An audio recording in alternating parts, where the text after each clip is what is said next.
Hello my brilliant students, आपका daily dose में स्वागत है। मैथ विद आमिर में आपके लिए लेकर आए हम एपी का एक बहुत अच्छा सा बहुत इंपॉर्टेंट क्वेश्चन एक्सरसाइज 5.3 का। चलो इसे समझते हैं, इस क्वेश्चन को कैसे टैकल करना है। क्या लिखा, हाउ मेनी टर्म्स। बेटा एक एक वर्ड समझेंगे। हाउ मेनी टर्म्स, इसका मतलब मुझे क्या निकालना है, यहाँ पर एन निकालना है। ऑफ द एपी, मुझे एक एपी सीरीज रखी है तो must be taken to give a sum of, है ना। मतलब इसमें कितने टर्म हो जिनका सम कितना हो, 636 हो। देखो बेटा पहले ए कितना दे रखा है, ए कितना दे रखा है सर, 9 दे रखा है। ए का मतलब क्या होता है, फर्स्ट टर्म। ए का मतलब क्या होता है, फर्स्ट टर्म। इसके आगे सेकंड टर्म, इसके आगे थर्ड टर्म।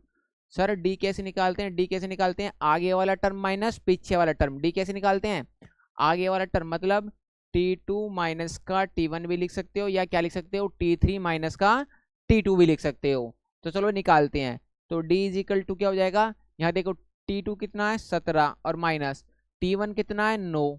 तो 17 में से 9 जाएगा, कितना बचेगा, 17 में से 9 जाएगा तो कितना बचेगा बेटा, 8 बचेगा। 17 में से 9 जाएगा तो कितना बचेगा, 8 बचेगा। ठीक है। अब देखो, और मुझे SN कितना दे रखा है, मुझे SN दे रखा है 636। SN कितना दे रखा है मुझे, 636। अब देखो चलो अब लगाते हैं फॉर्मूला। देखो एस एन का फॉर्मूला क्या होता है, S N is equal to N upon two two A plus N minus one into D. उम्मीद करता हूँ ये फॉर्मूला तो आप अब तक आपको रट गया होगा। तो यहाँ देखो एस एन की वैल्यू कितनी दे रखी है मुझे, 636। एन ही तो मुझे निकालना है, अपॉन में टू टू ए की वैल्यू मुझे कितनी गिवन है बेटा, 9 प्लस एन माइनस वन, और डी की वैल्यू कितनी गिवन है, 8। इतनी बात समझ में आई, यस सर आ गई। अब देखो 636 प्लस एन अपॉन में टू, यहाँ से देखो इस वाले टर्म में से और इस वाले टर्म में से मैं क्या कॉमन ले सकता हूँ, 2 कॉमन ले सकता हूँ। तो यहाँ क्या बचा, 9 प्लस एन माइनस वन। और जब मैं यहाँ से 2 कॉमन लूँगा तो यहाँ क्या बचेगा बेटा, 4 बचेगा। ठीक है।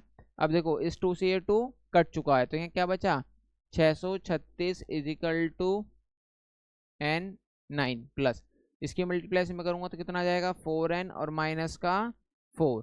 अब देखो 636 इजिकल टू एन, 9 में से 4 जाएगा तो कितना बचेगा, 5 प्लस 4n। इतनी बात समझ में आई नहीं आई। अब क्या करेंगे, n की मल्टीप्लाई करेंगे। अब क्या करेंगे, n की मल्टीप्लाई करेंगे। तो 636 इजिकल टू, देखो n की मल्टीप्लाई करेंगे तो कितना आ जाएगा, ये 5n, और जब इसकी मल्टीप्लाई करेंगे n की तो क्या हो जाएगा, 4n स्क्वायर। अब देखो ये क्वाड्रेटिक इक्वेशन बन चुकी है, यस सर बन चुकी है। तो इसे मैं ऐसे लिख सकता हूँ, 4n स्क्वायर प्लस का 5n, और ये प्लस का दर जाके माइनस का 363 इजिकल टू 0। आया समझ में, नहीं आया, यस सर आ गया। तो देखो मैं से नेक्स्ट पेज पर और अच्छे से समझाता हूँ, पहले से लिख लो आराम से। 4n स्क्वायर प्लस 5n लिख लिया, चलो आ जाओ। 4n square plus 5n minus का 636 इजिकल टू 0। तो सबसे पहले क्या करते हैं बेटा, जो भी n स्क्वायर का कोफिशिएंट होता है, जो भी n स्क्वायर का कोफिशिएंट होता है, सबसे पहले उसकी करते हैं बेटा मल्टीप्लाई। सबसे पहले क्या करते हैं, उसकी मल्टीप्लाई। तो बेटा यहाँ लिख देता हूँ, स्टेप फर्स्ट क्या है, मल्टीप्लाई करना। स्टेप फर्स्ट क्या है, मल्टीप्लाई करना। किसकी मल्टीप्लाई करनी है बेटा, 4 की मल्टीप्लाई 6 3 6 में करनी है। तो 4 सिंह 24 का 4 हासिल लगा 2, 4 तिया 12, 12 और 2 14 हासिल लगा 1, 24 और 1 25। जब आप इसकी मल्टीप्लाई करोगे तो आ जाएगा। स्टेप सेकंड क्या है, फैक्टर बनाना। स्टेप सेकंड क्या है,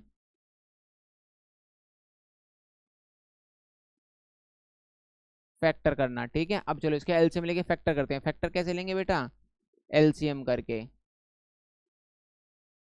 तो 2 5 4 4 का पहले से 2 से डिवाइड करूंगा तो कितना आ जाएगा, 1 2 7 4 आएगा। एक मिनट रुक जाओ,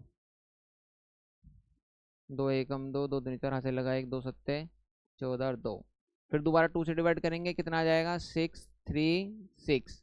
अब दोबारा 2 से डिवाइड करेंगे, कितना आ जाएगा, 2 3 जा, 2 1 जा, और 2 8 जा। फिर 2 से करेंगे दोबारा, 1 2 1 जा 2 बचाइए 5 और 9। फिर 3 से करेंगे, 3 5 जा और 3 3 जा।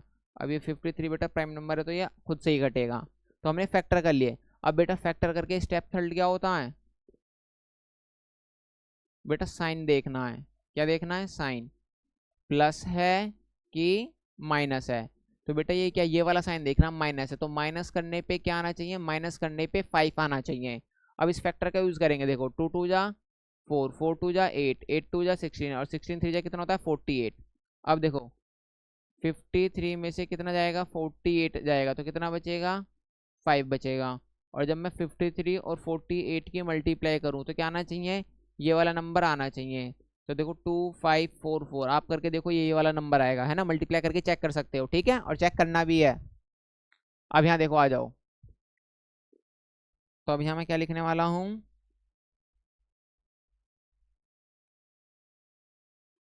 4n² प्लस, अब देखो 5 की जगह में क्या लिखूंगा, 53 minus 48 n minus 636 is equal to में 0। इतनी बात समझ में आ रही है, यस सर आ रही है, आ रही है तो बहुत अच्छी बात है।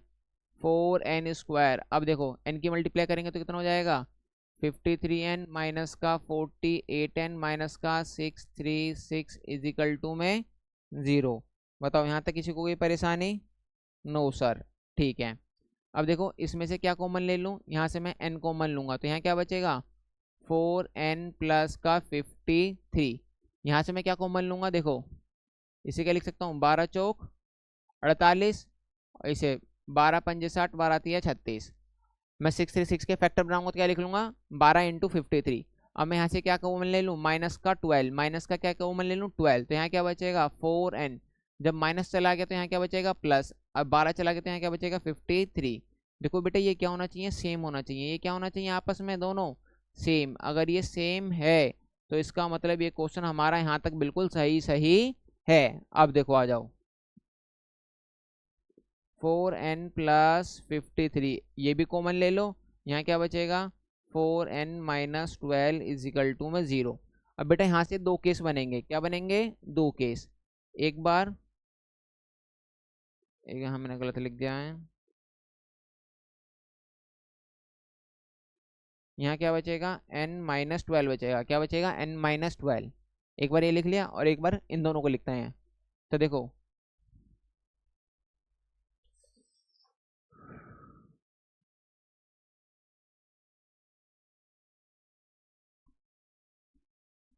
ठीक है। अब देखो n माइनस 12 इजिकल टू 0, तो यहाँ से n की वैल्यू क्या आ जाएगी 12 आ जाएगी, n की वैल्यू क्या आ जाएगी 12। और एक बार क्या रखेंगे 4n प्लस 53 इजिकल टू 0, तो 4n प्लस का इधर जाके माइनस का, तो यहाँ से n की वैल्यू क्या आ जाएगी माइनस की 53 अपॉन में 4 आ जाएगा। तो ध्यान रखना इसे तो कर देंगे इग्नोर, इसे कंसीडर करेंगे, ठीक है ना, क्योंकि टर्म क्या होता है बिल्कुल एक इंटीजर होता है, फ्रैक्शन व्रैक्शन में नहीं होता है, ठीक है ना। तो इसका मतलब n की वैल्यू कितनी आ जाएगी 12। तो क्वेश्चन क्या कह रहा था, जो ये 636 है ना, ये बेटा जो 636 है ये 12 टर्मों का सम है। 636 कितने टर्मों का सम है, ये कह लेंगे ना how many terms must be taken, कितने ऐसे टर्म लें ताकि उसका सम कितना आ जाए 636। तो कितने लें सर, 12 लेंगे, कितने लेंगे 12 लेंगे। उम्मीद करता हूँ ये क्वेश्चन आपको बहुत अच्छे से समझ में आ गया है। मिलते हैं नेक्स्ट डेली डोज में, चैनल को लाइक और सब्सक्राइब दोनों कर लें, चलो ठीक है।